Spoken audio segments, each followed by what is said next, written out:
আজকে আমাকে ভিন্ন রকমের এক জায়গা দেখাবো, কিন্তু জায়গাটা যে দেখামু দেখলেই তো ছটফট শুরু হয়ে দিবেন যাওয়ার লাগে। এত সুন্দর এক জায়গায় যাওয়ার লাগে আমাকে সর্বপ্রথম আইতে হবে তালতলি বাজারে। তালতলি বাজার দিয়ে ডান দিকে ঢুকে পদ্মা সেতুর দিকে যাই, এরপর সোজা পদ্মা সেতুর উপরে উঠবেন, উঠতে করে থাকবেন যাতে বাতাস খাইতে খাইতে যাইতে পারে। পদ্মা সেতুর উপরে ওঠার পরে এইরকম একটা খুব সুন্দর ভিউ আমরা দেখতে পাই। আসলে আমরা গর্বিত, কারণ মন চাইলে ডেইলি পদ্মা সেতুর উপরে উঠতে আমরা এরকম ভিউ দেখতে পাই। পদ্মা সেতু দিয়ে নামে সোজা শায়েস্তাবাদের দিকে যাইতে মোড়ে দেখলে হয়তো বা বুঝতে পারবেন বাতাসে মোর চান্দিমন্দে হুদ্দে বুঝে যেন উঠে যাইতে। এইদিকে এই সামনে পাও বাঙ্গালোই গাড়ি চালাইতে আছে, কারণ ওই যে গন্তব্যে যাওয়াই লাগে। এইদিকে রাস্তাগুলো দেখলে পরানটা ঠান্ডা হয়ে যায়, এত সুন্দর রাস্তাগুলো ভালোই লাগে। রাস্তার দুই পাশে গাছ গাছালে দিয়ে ভরে রয়েছে। যাই হোক প্যাক প্যাক হরতে হরতে কিন্তু আমরা শায়েস্তাবাদ বাজারে চলে এসেছি। এই বাজারে আইয়া আমরা করবেন কি জানেন, এই ডাইন দিকে ঢুকে যাবেন সোজা। ডাইন দিকে ঢোকার পরে কোনো কথা হইবে না, খালি সোজা রাস্তা ধরে যাইতে থাকবেন, কোনো ডাইনেও না বামেও। আমার দ্বারা এই শায়েস্তাবাদ বাজারটা ভালোই লাগে, খুব সুন্দর বাজারটা, আমরা আইলে দেখতে পারেন। আসলে শায়েস্তাবাদ বাজারটা অনেক বড়, অনেক জায়গা নিয়ে অবস্থিত এই বাজারটা। কইতে কইতে আমাকে গন্তব্যে প্রায় চলে আইছি, কিন্তু এককালে কাছাকাছি চলে আইছি। আমরা এই জায়গাটা একটু খুব মনোযোগ দিয়ে দেখেন, কতই না সুন্দর জায়গাটা, কি সুন্দর একটা পরিবেশ। আমি জানি না আমাকে দ্বারা এই সমস্ত জায়গা কেমন লাগে, কিন্তু আমার দ্বারা ভীষণ রকমের ভালো লাগে এই সমস্ত জায়গা। এরপর আমরা এই ডাইন দিকে ঈদের রাস্তাটা ঢুকে সোজা সামনে যাইবেন, ওই সামনে দেখা যায় জায়গাটা, আমরা যে জায়গাটায় যাব। আসলে মুই এই সমস্ত জায়গায় আইলে এই সমস্ত পরিবেশে নিজের আড়াইয়া যাও, নিজের আড়াইলে তো আর হইবে না, কারণ খুঁজে বাইর করার লোক নাই। অবশেষে মোরা মগো গন্তব্য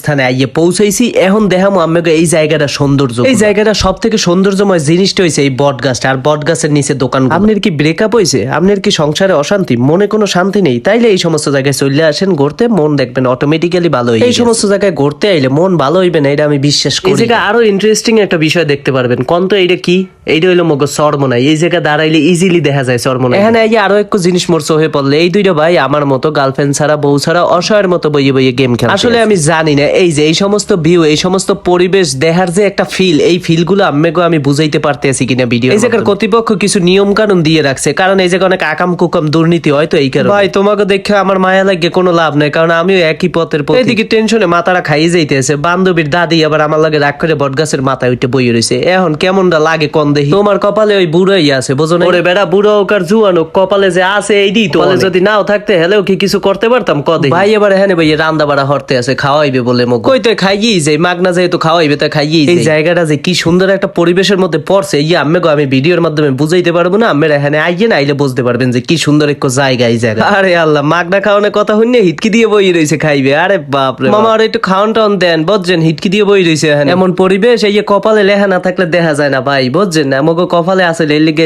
দেখতে পাচ্ছি। এতক্ষণ দেখি খাওয়ানোর লেগে আবাইতেন নান বই রয়েছে, এখন খাও না খাওয়ান সামনে ভাই বাপ দেখাও না বা হইতে দেরি, মাগার থাবা মারতে দেরি নেই, থাবাটা মারি খাওয়া শুরু হয়ে যায়। আসলে মুই হেরুম একটা খাইতে লইতে পারি, এক মোহে দিছি হেইতি গামাইয়ে বুঝে গোসল করছি। মুই আর খামু না, তুই খা, বুঝছো? সমস্যা নাই, তুই না খাইলে মুই একলাই সাবার করতে পারবো। তো আজকে ভিডিওর এই পর্যন্ত, সবাই ভালো থাকেন, সুস্থ থাকেন, আর এই সমস্ত জায়গায় ঘুরতে আইয়েন, বুঝছেন? আল্লাহ হাফেজ।